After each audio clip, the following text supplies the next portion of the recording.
Ernesto Cedeño Alvarado está con nosotros en la mañana de hoy y he visto a el diputado electo Ernesto Cedeño Alvarado en su rol de ciudadano presentar diversas demandas, pero en esta ocasión me gustaría conocer qué fue lo que pasó con el tema de la descentralización paralela y que vi bastante malestar en usted por la decisión que se tomó a nivel de la Corte Suprema de Justicia. Bienvenido, diputado electo. Buen día, bendiciones Panamá, en Dios hay esperanza. ¿Cuál es el problema, Álvaro Albiel? El asunto es que yo en el 21, yo le había pedido al señor procurador que hiciera unas investigaciones en la Contraloría porque se había salido a la luz pública que la Contraloría iba a hacer un contrato para los aspectos de imagen dentro de la institución. Y yo le pedí al procurador, investigue eso, pues eso está lleno de periodistas allí. En la Contraloría inició el procurador de la administración una investigación, el Contralor presentó un amparo porque decía que el procurador no tiene competencia y la Corte Suprema de Justicia en pleno dijo en el 21 que el procurador de la administración sí tiene competencia para asuntos de ética hacer investigaciones contra los funcionarios. Eso fue en el 21. En el 23 yo presenté una acción de inconstitucionalidad, una reforma al Código Judicial diciéndole que se le cercena facultades investigativas a la Procuraduría de Administración y la Corte en pleno el 23 dice que independientemente de las funciones que tiene el pleno de la Corte Suprema de Justicia, el procurador sigue teniendo funciones de investigación para con los funcionarios.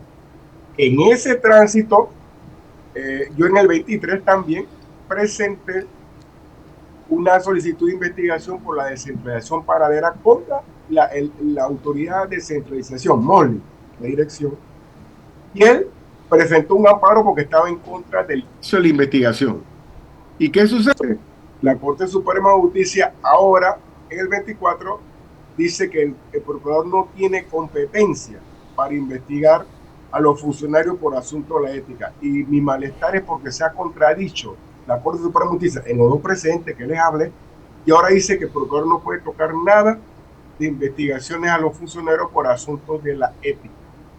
Entonces, por supuesto que mi malestar, no tan solamente porque en ese fallo hay 3 salvamentos de votos de Nueva Rocha, de Lucio Cedeño, Meribel Cornejo, que le recuerdan lo que yo le estoy diciendo a los radioescuchas y a los cibernautas, sino que definitivamente fortalece la opacidad en la rendición de cuentas, un tema tan sensitivo para con la sociedad. Y entonces, para mí, es algo lamentable que la Corte Suprema de Justicia haya dicho ahora lo que nos dijo en el 21 y en el 23, contradijo su propia jurisprudencia y le ha cercenado con esa jurisprudencia una de las facultades que el constituyente le dispensó al Ministerio Público, que el 220 de la Constitución dice que una de las funciones del Ministerio Público es la de vigilar la conducta oficial de los funcionarios, y la ley 38 del 2000 dice que el ente del Ministerio Público que debe investigar la conducta oficial de los funcionarios es el procurador de la administración. Se le apagó la cámara, doctor Cedeño, porque lo perdimos. El audio sí está claro y estamos escuchando los argumentos planteados por usted en torno a este tema. Quiero precisamente, ahora sí, referirme a una aclaración pública que hizo el abogado Ángel Álvarez en referencia a lo publicado por el diario La Prensa. Corte admite amparo y frustra investigación sobre el desvío de fondos de la descentralización, y acompañada de imágenes del director encargado de la Autoridad de Descentralización, Eduard Mosley Ibarra, y la magistrada Ariadne García. Debemos señalar que dicha publicación es inexacta, incorrecta y contiene información falsa. Además, la presentación visual resulta malintencionada. Dice que el edicto número 571 de mayo del 24 notifica la sentencia de amparo del 2 de octubre del 23 que concede la acción de amparo presentada por el suscrito abogado en representación de la Autoridad Nacional de Descentralización.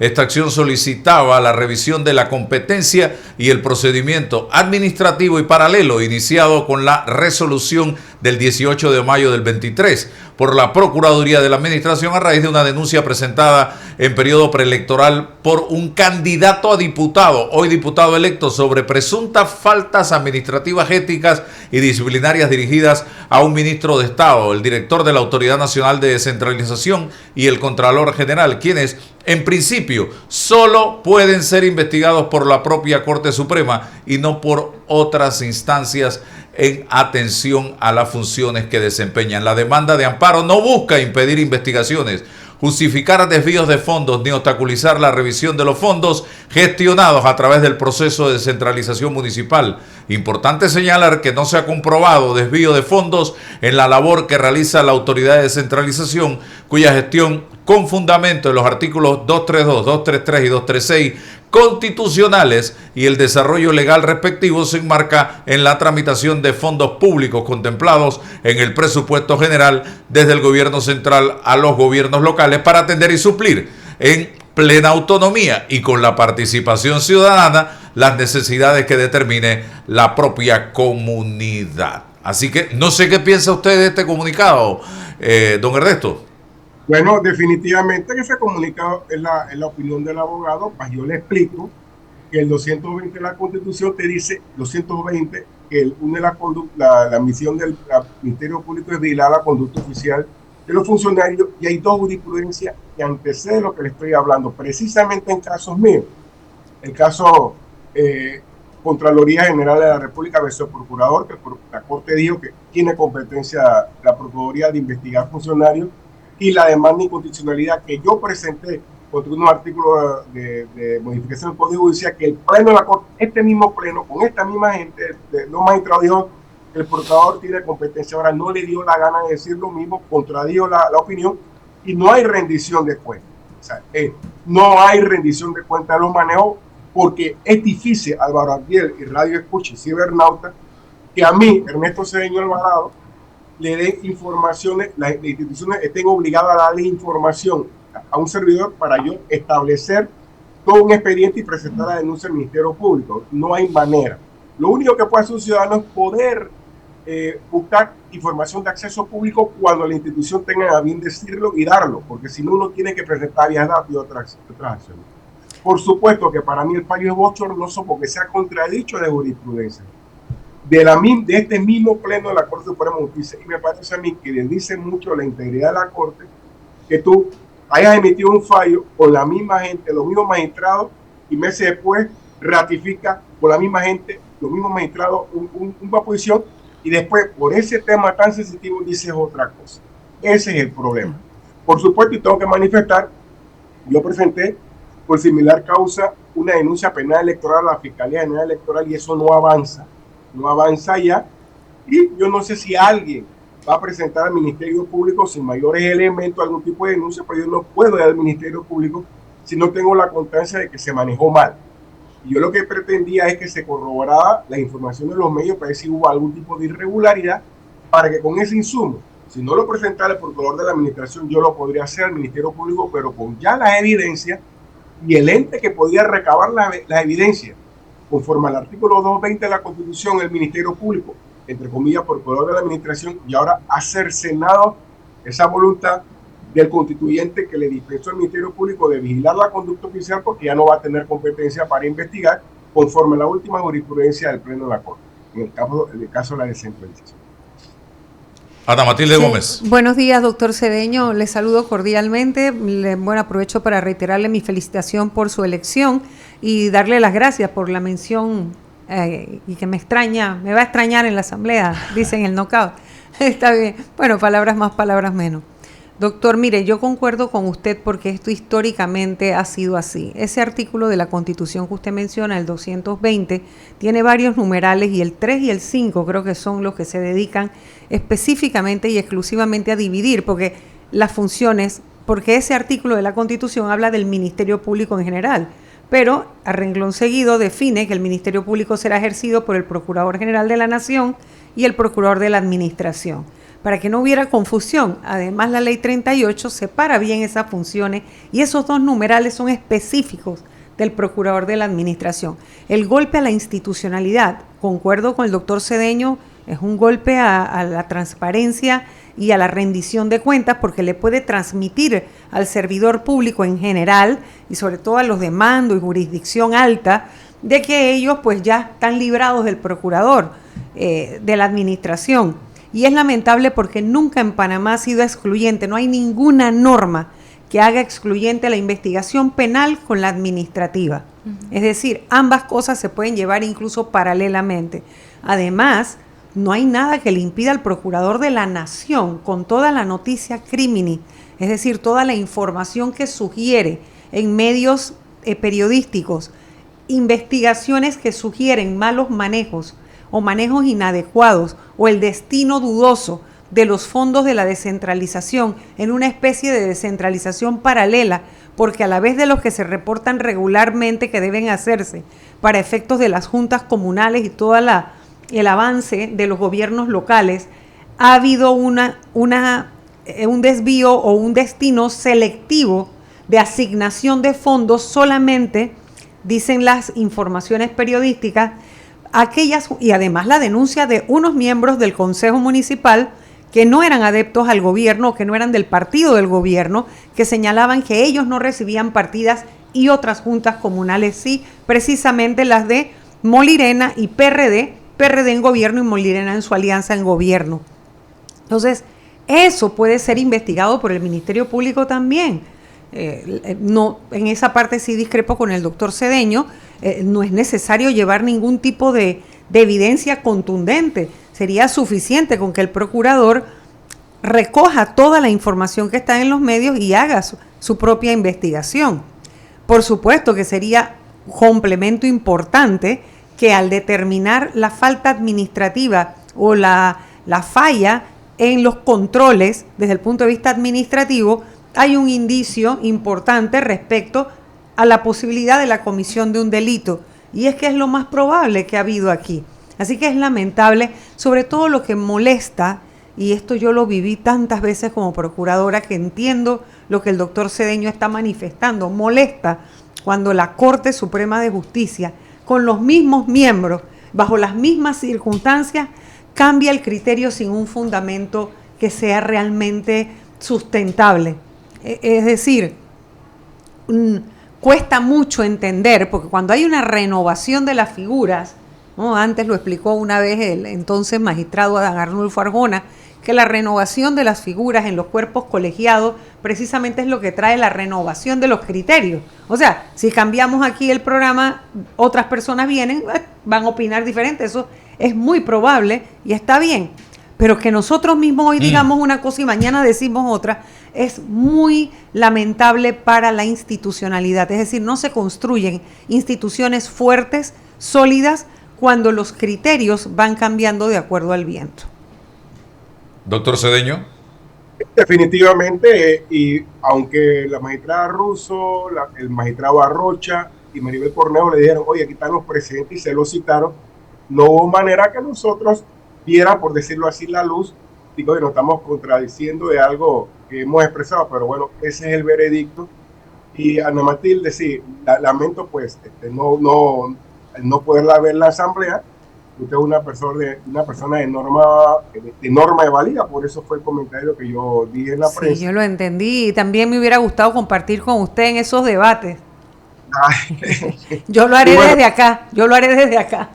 Saludos, y no nos dejamos, ¿no? Yo definitivamente con la experiencia que yo tengo asunto del Ministerio Público, de cómo motivar al Ministerio Público para investigarme. Yo tengo algunas acciones en el Ministerio Público y esos asuntos no avanzan adecuadamente porque a veces el funcionario de instrucción, quiero pensar, como tiene tanto trabajo, a veces quiere como que se le den mayores insumos a las denuncias y las acciones, pero bueno, eso es el comentario que dije respecto a las denuncias que pudieran llevar al Ministerio Público, porque en otras experiencias yo he tenido con el procurador de la administración, cuando descubre un ilícito, inmediatamente él por sí mismo presenta al Ministerio Público, y para mí como mayor contundencia que uno del mismo miembro del Ministerio Público, Procuraduría de Administración, presenta una denuncia penal, claro, en acatamiento de lo que dice el Código Procesal Penal, que si algún funcionario se le advierte que se convierte en un ilícito, tiene el deber de presentar la acción. Pero bueno, eso es lo que pasó en el pleno de la Corte Suprema de Justicia con este fallo, la descentralización.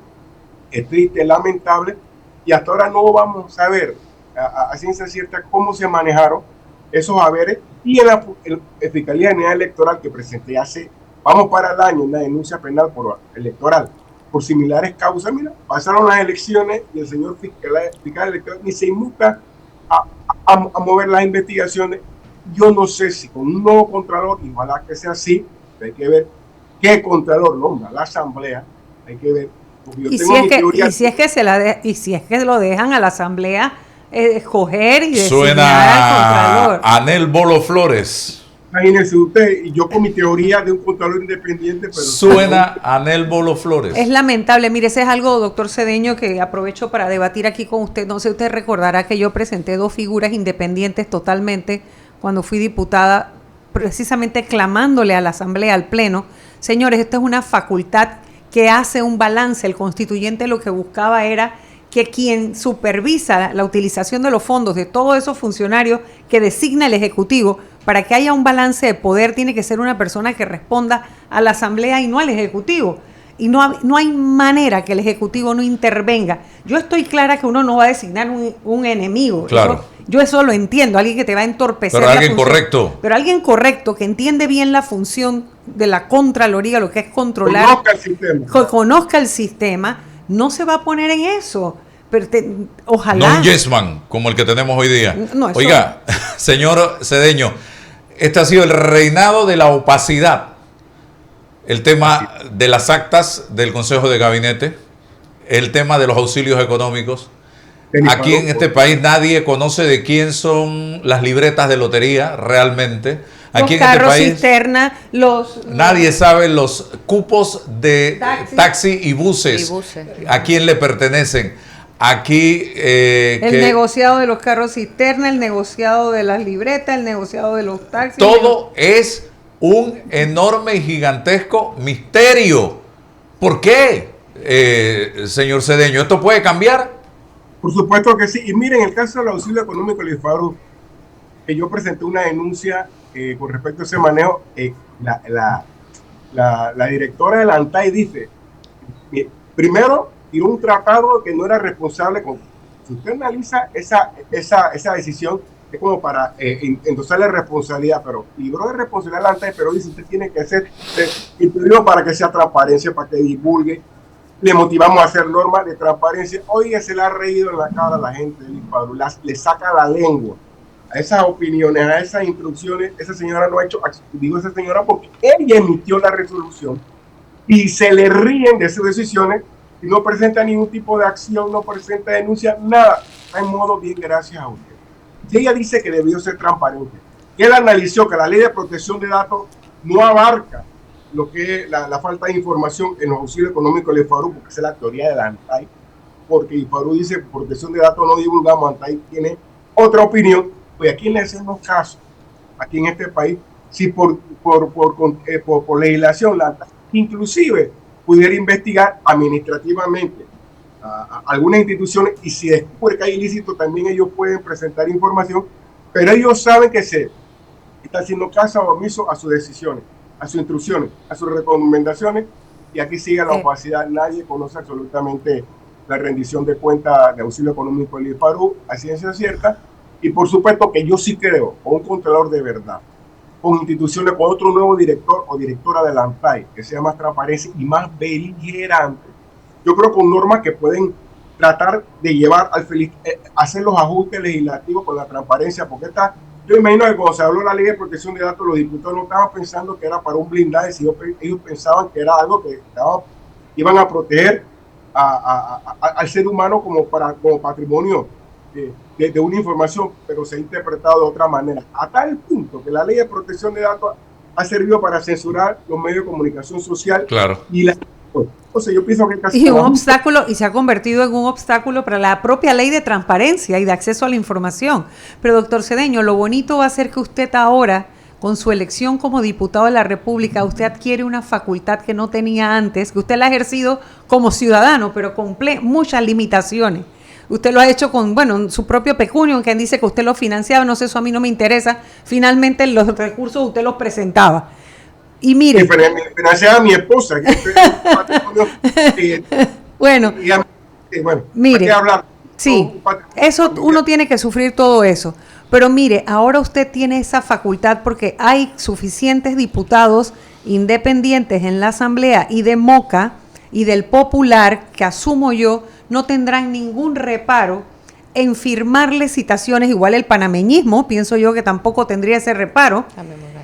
Cambio democrático, no lo sé, mucho habría que ver cómo queda eso, pero para hacer las citaciones y las comparecencias obligatorias en las comisiones y crear comisiones de investigación. Usted tiene ahora, a partir del 1 de julio, una serie de facultades que antes no tenía como ciudadano, a pesar de sus iniciativas y sus inquietudes, que nos van a ayudar muchísimo para poder exponer, porque de allí usted va a sacar ese documento que usted quiere como prueba, porque lo puede mandar inmediatamente al Ministerio Público. Es más, lo pueden compeler a esa comparecencia y es bajo la gravedad de juramento. Así que va a ser muy interesante y ojalá que usted ejercite esa facultad ahora, que a diferencia que cuando yo estaba era una sola, y conseguir esas firmas me costaba muchísimo para citar a la gente. De hecho, había quienes me firmaban la citación y después lo llamaban de presidencia y le decían la cantidad de carretera que habían tirado en su circuito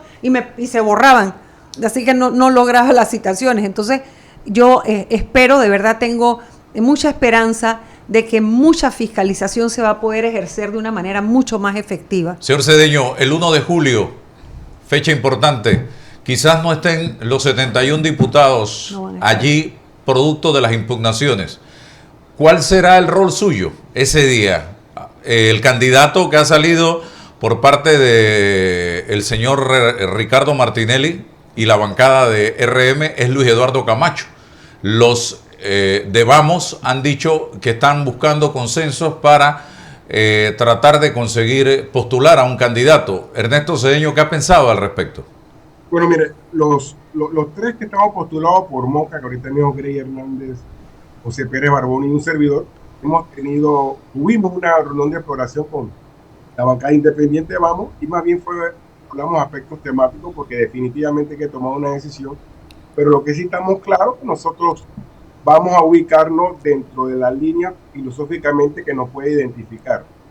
Y la verdad que yo, Ernesto Cedeño, aunque aprecio a Luis Eduardo Camacho, es una persona que definitivamente podemos llegar a algunos acuerdos por bienestar nacional, y yo conversaré con todo el mundo y le tengo pues respeto a todos, pero definitivamente mi línea ideológica se aparta un poco de la teoría que usted acaba de esbozar, y me decantaría, Ernesto Cedeño Alvarado, por una línea que pueda representar para la presidencia y junta directiva a lo que promulgó el electorado el 5 de mayo y que quiere con un aire de contrapeso realmente diferente a lo que empoderó en la presidencia de la República. Esa es mi teoría. Yo creo que mandó un mensaje el electorado del 5 de mayo, y aunque tenemos una línea del Ejecutivo a la cual le endoso mi respaldo en la medida de que se proyecten normas y proyectos que beneficien a la ciudadanía, pero me parece a mí que el mensaje contundente, y ojalá que los diputados nos pueden estar escuchando, es llevar un mensaje de esperanza a la ciudadanía, que las cosas van a cambiar. Y me parece a mí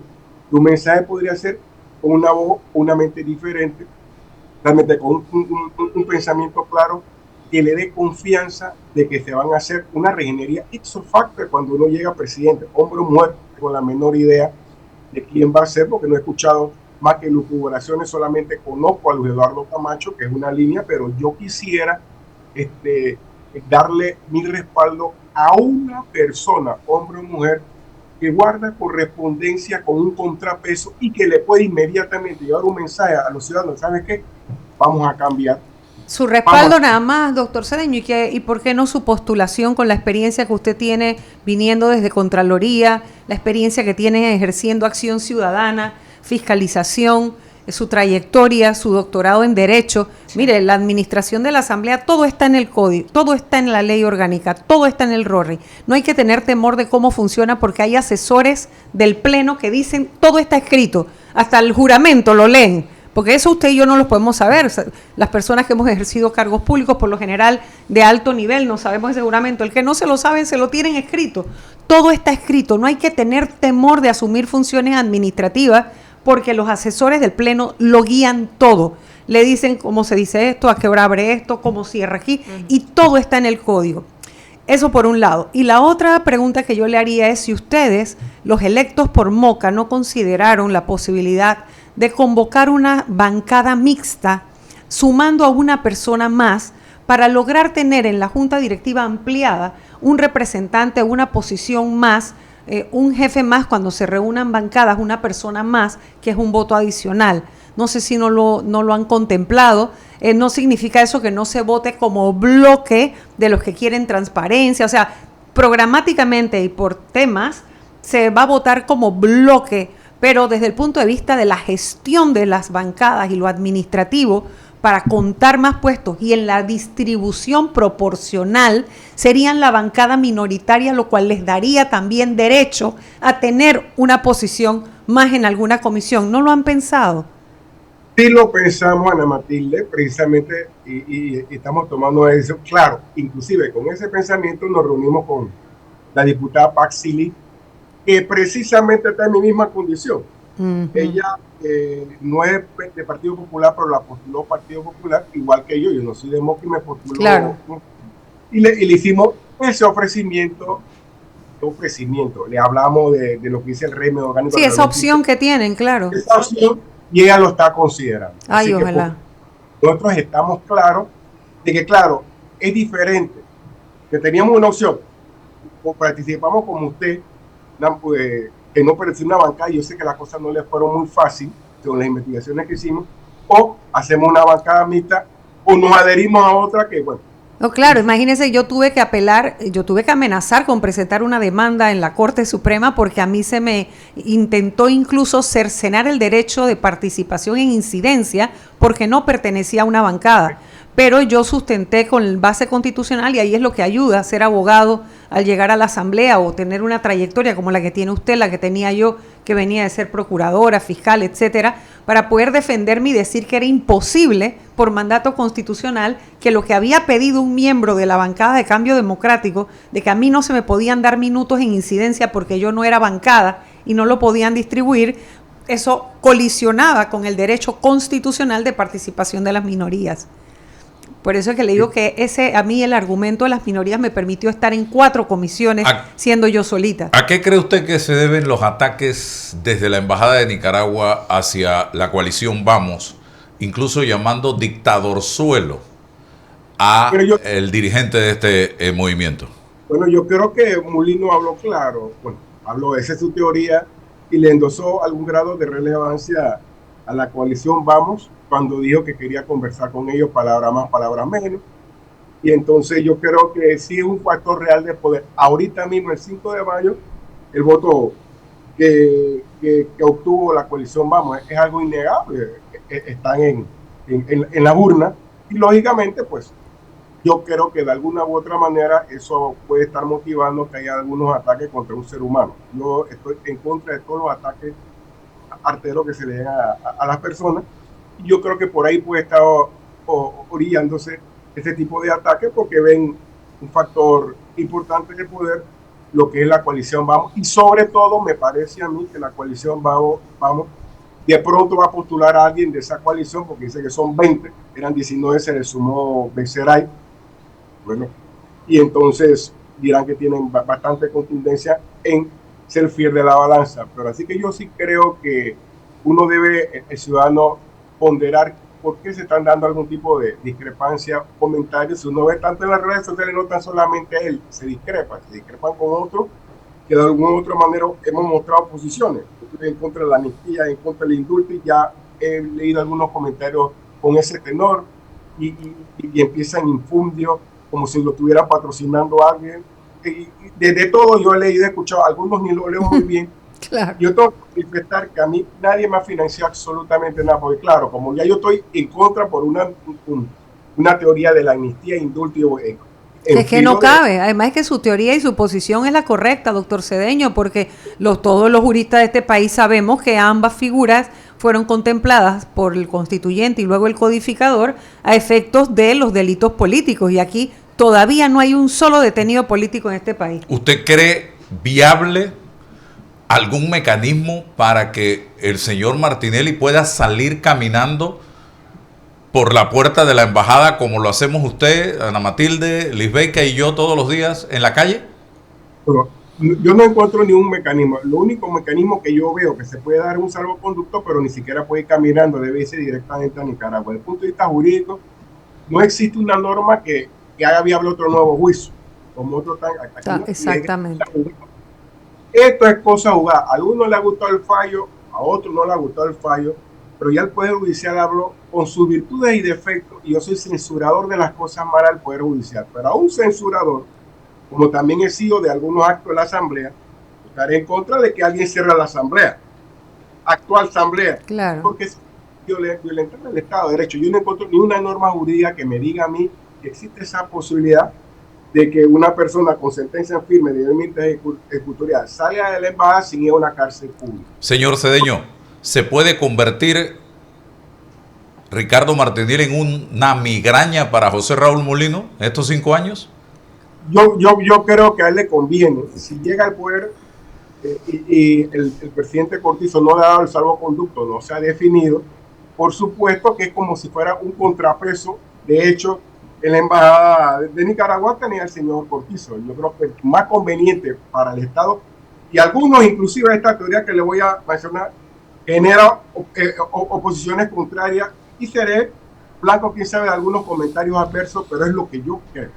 Yo creo que si el señor Mulino llega al poder y no se ha definido el salvoconducto de este señor, yo pienso que en base a una convención, creo que es el 33 o 46, él pudiera dar el salvoconducto. Esa es mi teoría de Ernesto Cedeño. Quien quiera criticar, critíquenme a mí, porque hay un artículo que yo leí en esa convención que dice, aunque no es delito político, pero el país asilante es el que determina realmente lo que es el asilo, y en base a eso, manifestando que aunque nosotros discrepamos y no hay persecución política, pudiera acceder al salvoconducto con la tradición de los salvoconductos que en los tiempos de dictadura dio este país. En este país empezamos a dar salvoconducto para lo que es la tranquilidad del país a ciudadanos donde aquí no había una persecución política como delito político. Esa es mi posición con este señor en la embajada de Nicaragua, y Mulino gobernando, y de repente no decantándose con el alineamiento que él quiere que le pueda invertir de Nicaragua. Yo creo que aquí no va un gobierno feliz. Es mi posición. Muy bien.